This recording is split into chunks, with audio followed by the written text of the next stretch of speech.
On a late July afternoon in Traverse City, Michigan, the air should be filled with summer's simple joys. The city, nestled along the shores of Grand Traverse Bay, is known for its vibrant community, friendly faces, and the gentle hum of life that defines a typical Saturday. Families stroll along the waterfront, children laugh as they play in the parks, and neighbors greet each other with warmth and familiarity. It's a place where people feel safe, where the troubles of the world seem to fade away, if only for a moment. But on Saturday, July 26, 2025, that peace was shattered in an instant. What began as an ordinary afternoon would soon become a day that no one in Traverse City would ever forget. Inside the local Walmart, a place of routine and comfort for so many, terror erupted without warning. Shoppers browsed the aisles, picking up groceries and chatting with friends, unaware that their lives were about to change forever. The sounds of shopping and laughter were replaced by screams and chaos. Panic swept through the store as people scrambled for safety, their hearts pounding with fear and confusion. In an instant, a normal day became a nightmare for dozens of shoppers and employees. The familiar aisles, once filled with the comfort of routine, now became corridors of uncertainty and dread. The aisles turned into escape routes, and familiar faces became masks of fear. People clung to loved ones, searching desperately for a way out, while others helped strangers find safety amid the chaos. This attack didn't just harm individuals, it struck at the heart of the community's sense of safety. The shock and disbelief rippled far beyond the store's walls, touching every corner of Traverse City. Walmart, a symbol of everyday life, became the site of trauma and disbelief. Police and emergency vehicles flooded the parking lot, their lights flashing against the summer sky as first responders rushed to help those inside. The shockwave rippled through Traverse City, leaving everyone questioning how such violence could happen here. News crews gathered and residents stood together in stunned silence, struggling to process the tragedy that had unfolded in their own backyard. Behind the headlines are real people, victims, witnesses, and a community now forever changed. Families waited anxiously for news, friends comforted each other, and strangers became united in their grief and determination to heal. The story of that day is not just about violence, but about the pain, courage, and resilience that will define the days ahead. In the face of tragedy, Traverse City's spirit was tested, but its people stood together, supporting one another and honoring those affected. Traverse City's journey toward healing has only just begun. As the sun rises on a new day, the community gathers strength from each other, determined to rebuild and to remember, not just the pain, but the hope that endures. At 4:45 p.m., Traverse City's Walmart was bustling with weekend shoppers. The parking lot was packed, families and friends streaming in and out, carts overflowing with groceries and everyday essentials. It was a typical Saturday afternoon, the kind of day when no one expects anything out of the ordinary. Suddenly, chaos erupted. A man began attacking people at random, turning the store into a scene of panic and confusion. Shoppers who had been comparing prices or chatting in the aisles were now running for their lives, their faces etched with fear and disbelief. The assailant moved swiftly through multiple sections, leaving confusion and terror in his wake. No one knew where he would strike next, and the uncertainty only heightened the sense of dread that swept through the store. Shoppers dropped groceries, abandoned carts, and sprinted toward exits or ducked behind displays, desperate to escape or find a place to hide. The sound of footsteps and shouts echoed through the aisles, mingling with the blaring store announcements. The familiar store layout, once a place of routine and comfort, became a maze of terror.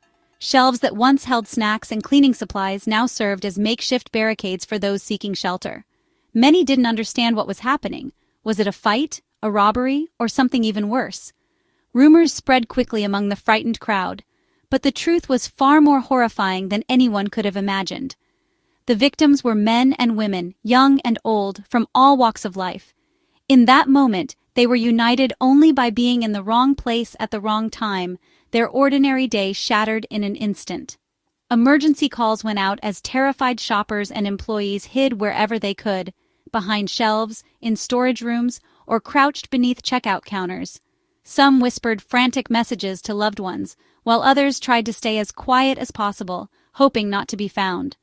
Those first desperate calls signaled hope. Help was on the way. Within minutes, the wail of sirens could be heard outside, and emergency vehicles began to fill the parking lot, their lights flashing in the growing dusk. For those trapped inside, every second felt like an eternity. The fear was overwhelming, and the uncertainty of what might happen next made time seem to stand still. The randomness and brutality of the attack left the community reeling. Outside, people gathered in shock, comforting one another as they waited for news of their loved ones.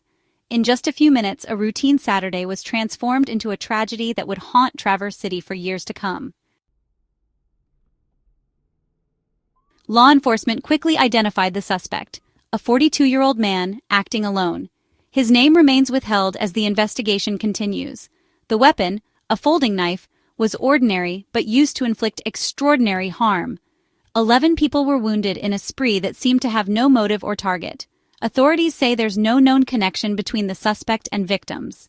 The randomness is what makes this attack so terrifying. Investigators are now searching for answers in the suspect's past, hoping to understand what led to this violence. For now, the community is left with questions and a deep sense of vulnerability. 11 people, each with families, dreams, and routines, were injured in the attack. Their identities remain private as families are notified and doctors fight to save them. 6 victims are in critical condition, 5 in serious condition at Munson Medical Center. For their loved ones, the waiting is agony. For the community, the pain is shared. The ripple effect of violence extends far beyond the wounded, touching everyone who calls Traverse City home. Recovery will be long and uncertain, both physically and emotionally. The community's thoughts and hopes are with the victims and their families. In this moment, Traverse City stands together in support and sorrow. Amid chaos, courage emerged. The sudden eruption of panic outside the Walmart sent shockwaves through the community, but in those first frantic moments, something remarkable happened. Instead of being paralyzed by fear, people sprang into action, driven by instinct and compassion. Shoppers and employees didn't just flee, they helped others escape and even tried to stop the attacker. Some guided frightened children and elderly customers to safety, while others formed human shields, putting themselves between danger and the vulnerable. Ordinary people became heroes in extraordinary circumstances. Strangers offered comfort, holding hands and sharing words of reassurance as they navigated the chaos together. In those moments, the boundaries between neighbor and stranger disappeared. Law enforcement responded within minutes. A sheriff's deputy confronted and subdued the suspect, ending the rampage. Their training and bravery were put to the ultimate test, and they acted without hesitation. Bystanders assisted the deputy, risking their own safety to protect others.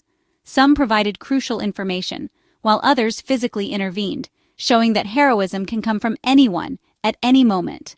Their quick actions saved lives and prevented further tragedy.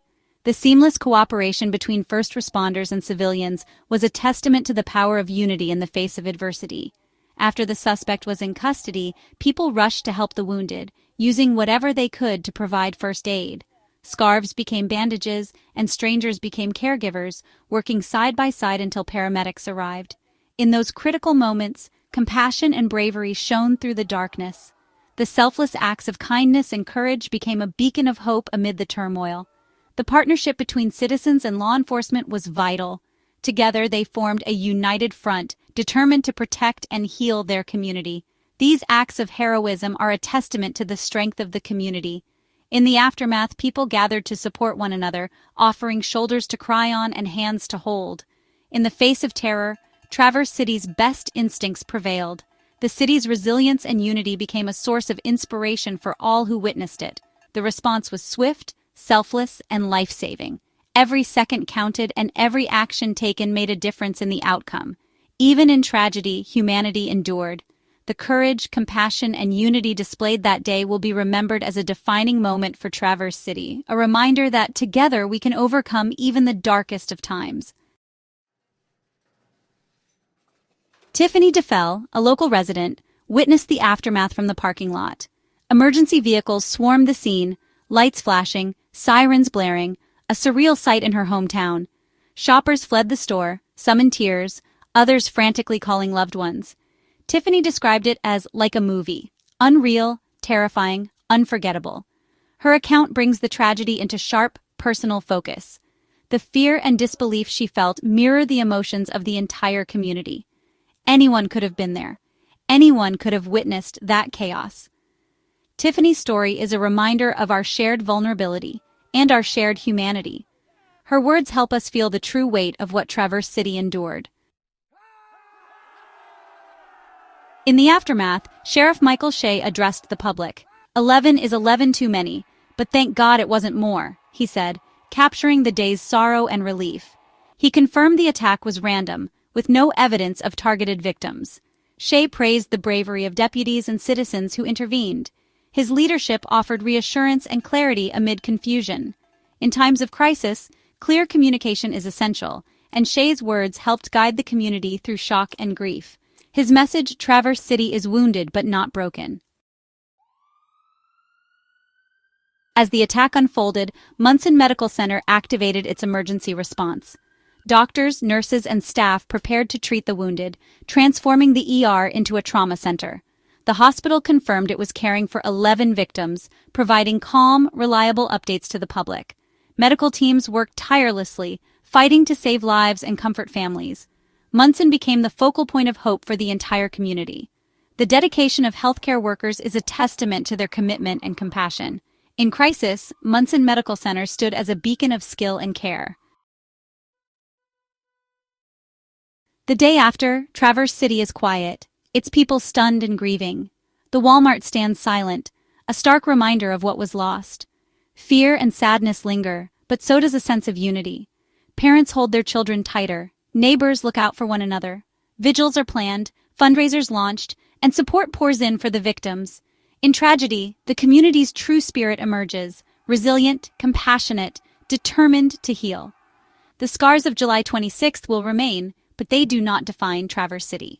The story is also one of courage, kindness, and hope. The actions of bystanders, first responders, and medical teams will be remembered. Traverse City's response shows its strength. When faced with darkness, it chooses light. In unity, the community finds hope for tomorrow.